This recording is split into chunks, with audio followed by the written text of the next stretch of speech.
Hello दोस्तों, स्वागत है आप सभी का एक बार फिर से। आज की कहानी बहुत ही ज़्यादा रोमांटिक है। कहानी को सुनकर आप सभी का मूड बन जाएगा। ये कहानी एक मिडिल क्लास फैमिली की है, जो बाप के गुजर जाने के बाद उस घर के बच्चों की ज़िंदगी कैसे गुजरती है, उन्हें क्या-क्या झेलना पड़ता है, खासकर लड़कियों को कितनी परेशानी उठानी पड़ती है। तो दोस्तों, आज मैं आपको अपनी आप बीती सुनाने जा रही हूँ। हेलो दोस्तों, मेरा नाम मीना है और मेरी उम्र 21 साल की है। मैं दिल्ली की रहने वाली हूँ। मैं एक सामान्य परिवार से हूँ। मेरे घर पर मेरी माँ और एक छोटी बहन है। मेरे पापा जी कुछ साल पहले ही गुजर गए थे, तो घर की जिम्मेदारी माँ और मुझ पर आ गई। मेरी माँ स्कूल में टीचर है। उनकी जॉब से हमारा बस घर किसी तरह चल रहा था। 18 साल की उम्र में मैंने अपनी 12वीं की पढ़ाई पूरी कर ली थी और कुछ काम की तलाश करने लगी, पर मुझे मन का सा काम नहीं मिल पा रहा था। पर एक दिन मेरी किस्मत बदल गई। एक शाम को 5 बजे मैं घर जाने के लिए बस स्टॉप पर खड़ी थी, पर कुछ साधन नहीं मिल पा रहा था। तभी एक कार आकर मेरे बगल में रुकी और कार में सवार आदमी ने मुझसे पूछा, "कहीं जाओगे क्या?" मैंने ना में सिर हिला दिया। पर उसने बोला, "डरो नहीं, मुझसे रात होने को है, अगर कहीं जाना है तो बता दो, नहीं तो कोई बात नहीं है।" मैं सोचने लगी कि बात तो सही है कि रात होने वाली है, अब पता नहीं कुछ साधन मिलता भी है या नहीं। तो मैंने उन्हें बता दिया। वो बोला, "मैं वहीं से गुजरूंगा, चाहो तो चल सकती हो।" मैं पीछे वाली सीट पर बैठ गई। कुछ दूर जाने के बाद ही उसने मुझसे पूछा, "क्या करती हो?" मैं बोली, "अभी कुछ नहीं कर रही, अभी बस हायर सेकेंडरी की पढ़ाई पूरी की है।" हम दोनों ऐसी ही बात करते रहे। उसको इतना तो पता चल गया था कि मैं काम की तलाश कर रही हूँ, पर उसने कुछ बोला नहीं। ऐसे ही मेरा घर आ गया और मैं गाड़ी रोकने को बोली। गाड़ी रुकने पर मैं उतर गई और थैंक्स बोली।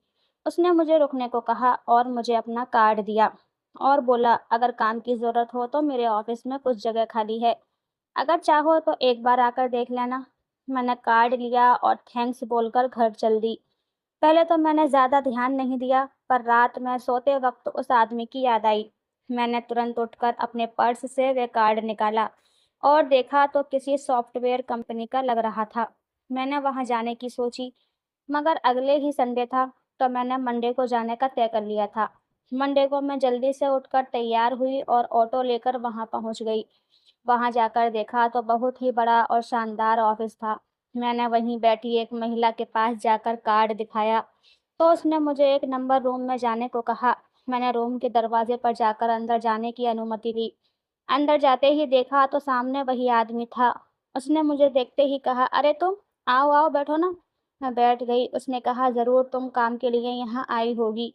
मैं बोली, "जी हाँ।" उसने मेरे सभी कागज़ चेक किए और कहा, "मुझे एक सेक्रेटरी की ज़रूरत है। अगर तुम ये काम कर सको तो तुम्हें काम मिल सकता है। घबराने की ज़रूरत नहीं है, तुम धीरे-धीरे सीख जाओगी।" मैंने तुरंत हाँ बोल दिया। तो उन्होंने कहा, "शुरू में तुमको हम 10,000 मिलेंगे और बाद में तुम्हारे काम के ऊपर कि कितना बढ़ाना है।" वह बोली, "कल से ही आ जाओ।" मैं खुश होकर बोली, "जी ज़रूर।" और फिर मैं घर आ गई। घर में भी सब लोग बहुत खुश थे। अगले दिन से ही मैं काम पर जाने लगी, पर मुझे ज़रा भी अंदाज़ा नहीं था कि यहाँ से मेरी ज़िंदगी की पूरी बदलने वाली है। वक्त बीतता गया और 4 महीने कब गुजर गए पता ही नहीं चला। अब मैं बॉस का सारा काम सीख चुकी थी और पूरी मेहनत से काम करती थी। कुछ दिनों के बाद मुझे कुछ ऐसा पता चला कि मुझे विश्वास ही नहीं हुआ। मुझे पता लगा कि पहले भी कई लड़कियां यहाँ काम कर चुकी हैं, मगर ज़्यादा दिन तक कोई भी नहीं टिक पाती। ऑफिस के कुछ लोगों से पता चला कि मेरे बॉस कुछ रंगीले टाइप के हैं, पर मेरे साथ अभी तक ऐसा कुछ नहीं हुआ था, तो विश्वास नहीं हुआ। मैं अपना काम करती रही। एक दिन संडे छुट्टी थी, मगर बॉस ने कहा, "कुछ काम है, ऑफिस में तुमको आना होगा।" उस दिन मैं घर से ऑफिस के लिए निकली तो बाहर बहुत तेज बारिश हो रही थी। मैंने ऑटो लिया और चल दी। अचानक ऑटो में पानी के कारण कुछ खराबी आ गई। बहुत कोशिश के बाद भी ऑटो स्टार्ट नहीं हुआ। मेरा ऑफिस वहां से बस कुछ ही दूरी बचा था, तो मैंने सोचा कि क्यों ना पैदल ही चली जाऊं और मैं जल्दी जल्दी जाने लगी। मगर बारिश इतनी तेज थी कि वहां पहुंचते पहुंचते मैं पूरी भीग चुकी थी। मैं अंदर गई तो बॉस मुझे देखकर बोले, "अरे तुम तो पूरी भीग चुकी हो, कैसी लड़की हो, कुछ देर रुक जाती।" कहीं मुझे भी समझ नहीं आ रहा था कि क्या करूं। यहाँ तो कोई कपड़े भी नहीं थे। मेरे पास उस दिन मेरे और बॉस के अलावा और कोई भी ऑफिस में नहीं था। बॉस ने मुझे एक टॉवल दिया और सर पहुँचने को कहा। मैं सर पहुँचने लगी। कुछ देर के बाद अचानक मेरी नज़र बॉस पर पड़ी तो वे मुझे घूरे जा रहे थे। बॉस ने कहा, आओ अंदर वाले रूम में जाकर कपड़े सुखा लो। और मैं रूम में चली गई। वहाँ पंखा चालू था और अपने कपड़े उतार कर मैंने टॉवल लपेट ली। अपने गीले कपड़ों को मैंने फैला दिया ताकि सूख जाएं। मैं वैसे ही टॉवल लपेटकर टेबल पर बैठ गई। अचानक दरवाजे पर आवाज़ हुई। मैं बोली, जी सर। बाहर बॉस थे, वो बोले, अंदर एक फ़ाइल है, वो मुझे चाहिए। मैंने डरते-डरते दरवाज़ा खोला। बॉस मुझे बहुत ही वासना भरी निगाहों से देख रहे थे और मैं सर झुकाकर खड़ी थी। वे अंदर आए और मेरे कपड़ों को देखा और फिर फ़ाइल देखने लगे, फिर फ़ाइल लेकर चले गए। कुछ देर के बाद बॉस की आवाज़ आई, क्या कर रही हो? काम भी तो करना है। मैं अकेला क्या-क्या करूँगा? यहाँ तो मैं बोली, मैं कैसे आऊँ? कपड़े अभी गीले हैं। तो बॉस बोले, क्या हुआ? टॉवल लपेट कर ही आ जाओ। यहाँ कौन है तुम्हें देखने वाला? मैं डरते-डरते वहाँ गई। बॉस सोफे पर बैठे हुए लैपटॉप पर काम कर रहे थे। मुझे बोले, जल्दी यहाँ आकर बैठो और इस फाइल में जो लिखा है उसको बताओ। मैं सब जल्दी में उसमें लिखा देता हूँ। मैं उनकी बगल में डरते हुए बैठ गई और फाइल को अपनी गोद में रख के उनको सब कुछ बताने लगी। मुझे बहुत शर्म आ रही थी। मैं बार-बार टॉवल को ठीक करने जा रही थी, अचानक ही टॉवल खुल ना जाए। उसी समय बॉस ने अपनी टाँग मेरी टाँग से सटा दी। मैं बिल्कुल सन्न रह गई, मगर कुछ नहीं बोली। मेरे कुछ न कहने पर वह मेरा फ़ायदा उठाकर और भी ज़्यादा मुझसे चिपक कर बैठ गए। अब मुझे बहुत बुरा लग रहा था, मगर पता नहीं क्यों मेरे अंदर कुछ अजीब-सा हो रहा था। करीब 20 मिनट के बाद बॉस ने लैपटॉप बंद किया और बोले, आज तो कोई नहीं है, जाओ तुम ही चाय बना लाओ। मैं उठी और बाहर किचन में जाकर चाय बनाने लगी। चाय बनाकर जब मैं लौटी तो बॉस वहाँ नहीं थे। मुझे कुछ अजीब सा लगा। टेबल पर चाय रखकर मैं अंदर वाले रूम में गई। देखा तो देखती ही रह गई। मैं तुरंत वापस आ गई और डरकर सोफे पर बैठ गई। बॉस को आवाज़ लगाई, सर चाय बन गई है। वो तुरंत आ गए और मेरी बगल में बैठ गई। इस घटना से मेरा दिल ज़ोर-ज़ोर से धड़क रहा था। मैंने डरते-डरते बॉस को चाय दी, हम दोनों चाय पीने लगे। उन्होंने अचानक कहा, मीना तुम बहुत सुंदर हो। मैं कुछ नहीं बोली, बस थोड़ा-सा मुस्कुरा दी। उन्होंने चाय पीकर कप टेबल पर रख दिया और अपना एक हाथ मेरी टाँग पर रख दिया। मैंने जल्दी से हाथ उनका हटा दिया तो वो बोले, क्या हुआ? मैं खामोश थी, वो मेरे और करीब आ गए। मुझे अलग-सा महसूस हो रहा था। उन्होंने मेरा एक हाथ पकड़ते हुए कहा, मीना, मैं तुमसे एक बात कहना चाहता हूँ। मैं बोली, जी सर कहिए, क्या बात है? वह बोले, क्या तुम अपनी इस जॉब से खुश तो हो ना? मैंने हाँ में सिर हिला दिया। वे बोले, अगर तुम्हारी नौकरी पक्की कर दी जाए तो कैसा रहेगा? मैं बोली, सर ये तो आपके ऊपर है। सर मैं क्या कह सकती हूँ? तो वे कहने लगे, मेरे ऊपर नहीं, ये तो तुम्हारे ऊपर है। कि तुम क्या चाहती हो, पक्की नौकरी या फिर टाइम पास नौकरी? मैं बोली, वो कैसे? वे मेरा हाथ दबाते हुए बोले, अगर जैसा मैं कहूँ तुम वैसा करने को राजी हो जाओ तो कल से ही तुम्हारी नौकरी यहाँ पर पक्की समझो। मैं सब कुछ समझ रही थी, मगर फिर भी पूछ लिया, क्या करना होगा मुझे? सर, उन्होंने जो बताया मैंने वह सुनते ही तुरंत अपना हाथ उनसे छुटा लिया और बोली, सर मैं ऐसी लड़की नहीं हूँ, ये सब मैं नहीं कर सकती। आप ऐसा सोच कैसे सकते हैं? वे बोले, मेरी एक बात समझ लो मीना, अगर ज़िंदगी में आगे बढ़ना है तो कहीं न कहीं तो समझौता करना ही होगा। मैं तुमको ज़ोर ज़बरदस्ती से नहीं कह रहा हूँ, जो भी होगा तुम्हारी मर्ज़ी से होगा और तुमको हर तरह से हेल्प भी करूँगा। तुम और तुम्हारा परिवार एक अच्छी ज़िंदगी जी सकते हैं। सोच लो। इतना कहकर वे उठे और बोले, मैं बाहर से एक सिगरेट पी कर आता हूँ। अगर तुमको मेरी बात मंज़ूर है तो रुकना, नहीं तो चली जाना। मैं बुरा नहीं मानूँगा, जैसा अभी तक चल रहा है वैसा ही चलता रहेगा। और वह इतना कहकर चले गए। मैं अकेली बैठी सोचती रही कि क्या करूँ? मन में आया कि चली जाऊँ, तभी मेरे मन में आया कि अगर मैंने बॉस की बात नहीं मानी तो वे कुछ दिनों में ही मुझे नौकरी से निकाल देंगे। तो पता नहीं फिर नौकरी मिलती है या नहीं।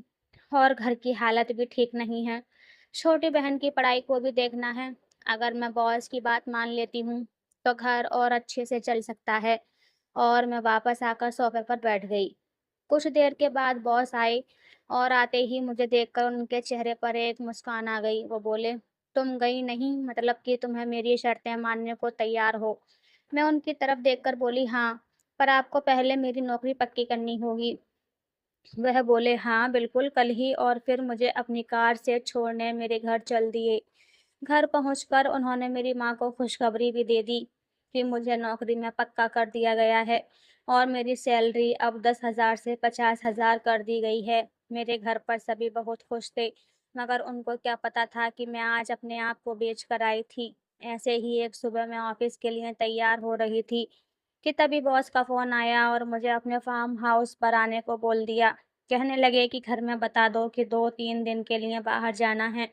मैंने अपने बैग में कुछ कपड़े रखे और माँ को बताकर मैं सीधा वहीं चली गई। मैं जानती थी कि पक्का वही काम होगा, जिसके लिए मैं ये जॉब कर रही हूँ। जब वहाँ पहुँची और अंदर गई तो देखा कुछ और लोग भी वहाँ मौजूद थे। मैंने सोचा कि शायद कोई मीटिंग होगी। सब बैठकर किसी काम के लिए बात कर रहे थे। 2-3 घंटे तक मीटिंग चलती रही। मीटिंग खत्म होने के बाद बॉस ने फार्म हाउस के नौकर को बुलाया और कान में कहा। वह तुरंत किचन में गया और बहुत कुछ खाने-पीने का सामान ले आया। उसमें एक केक भी था। बॉस ने मेरे हाथ से केक कटवाया और सबने नाश्ता किया।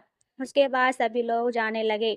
बॉस उन लोगों को बाहर तक छोड़ने गए। मैं वहीं पर बैठी रही। जब बॉस वापस आए तो मैंने देखा कि बाकी सभी लोग जा चुके थे, लेकिन उनमें से एक आदमी नहीं गया था। बॉस ने मुझे फ्रिज से वाइन लाने को कहा, तो बॉस ने कहा, 2 गिलास क्यों लाई हो? एक और लेकर आओ, तुम भी तो हो। मैंने मना कर दिया, सर मैं नहीं पीती। तो बॉस ने कहा, रोज नहीं पर आज खास दिन है, आज तो पीना ही होगा। मैं कुछ देर रुकी, फिर जाकर एक गिलास ले आई। बॉस ने तीनों गिलास में वाइन और आइस डाली और मुझे एक गिलास दिया। मुझे बहुत ही कड़वा लग रहा था, मगर किसी तरह मैं पूरा पी गई। मुझे तुरंत ही नशा सा चढ़ने लगा था। उस आदमी ने बॉस के कान में कुछ कहा। बॉस ने मुझे पास आकर बैठने को कहा। उस आदमी ने मेरा गिलास उठाया और अपने हाथ से मुझे पिलाने लगा। मैंने बॉस की तरफ देखा तो बॉस ने कहा, अरे कोई बात नहीं, पी लो, मगर प्यार से पिला रहे हैं। तो मुझे कुछ अच्छा नहीं लग रहा था। तभी बॉस ने कहा, मीना सुनो, ये यहाँ 2 दिन तक रुकने वाले हैं और इनकी सेवा के लिए तुमको यहाँ इनके साथ ही रहना होगा। मैं बोली, मतलब सर? मतलब कि इनकी देखभाल करनी है। मुस्कुराते हुए बोले कि बाकी तुम समझदार हो ना। ना चाहते हुए भी मुझे हाँ करना पड़ा। बॉस बोले, चलो मैं अब चलता हूँ। फिर वे बोले, अगर कोई प्रॉब्लम हो तो मुझे फ़ोन करना। मैंने हाँ में सर हिला दिया, मगर अंदर से अजीब सा डर था कि मैं कहाँ फंस गई। आज वो आदमी मुझे बड़ी ही गंदी निगाहों से देख रहा था, जैसे खा ही जाने वाला था।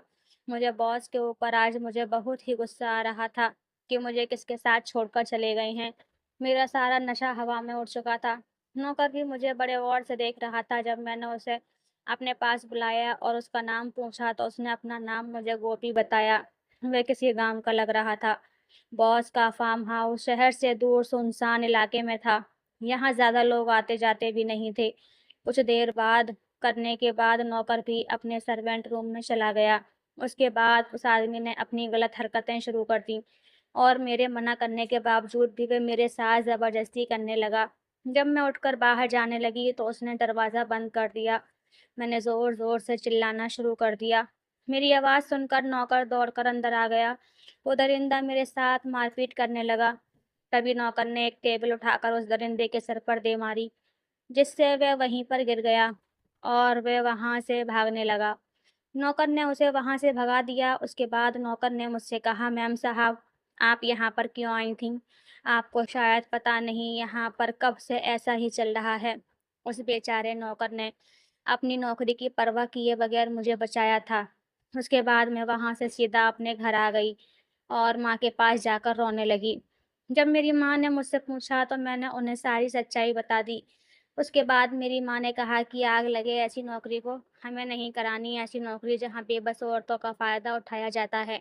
मैंने बॉस को फ़ोन करके खरी-खोटी सुनाई और कहा, मुझे नहीं चाहिए आपकी नौकरी। उसके बाद आज भी जब उस बात को याद करती हूँ तो मेरा दिल दहल जाता है। हमारे यहाँ कुछ लोग ऐसे हैं, जो अपने बिज़नेस को बढ़ाने के लिए किसी भी हद तक जाने को तैयार हो जाते हैं। उन्हें अपनी कामयाबी के आगे कुछ भी दिखाई नहीं देता। तो भगवान से प्रार्थना करूँगी कि भगवान सभी के बाप का साथ बनाए रखे। आज मेरा बाप ज़िंदा होता तो शायद ये सब मेरे साथ ना होता। दोस्तों, ये थी आज की कहानी। आपकी क्या राय है? और ये कहानी आप किस शहर से देख रहे हैं? कृपया अपने शहर का नाम कमेंट बॉक्स में ज़रूर शामिल करें। आपको ये कहानी कैसी लगी कमेंट करके ज़रूर बताएँ। इस कहानी पर हमें कमेंट करके ज़रूर बताएँ। वीडियो अच्छी लगे तो लाइक करें, शेयर करें, सब्सक्राइब करें। धन्यवाद।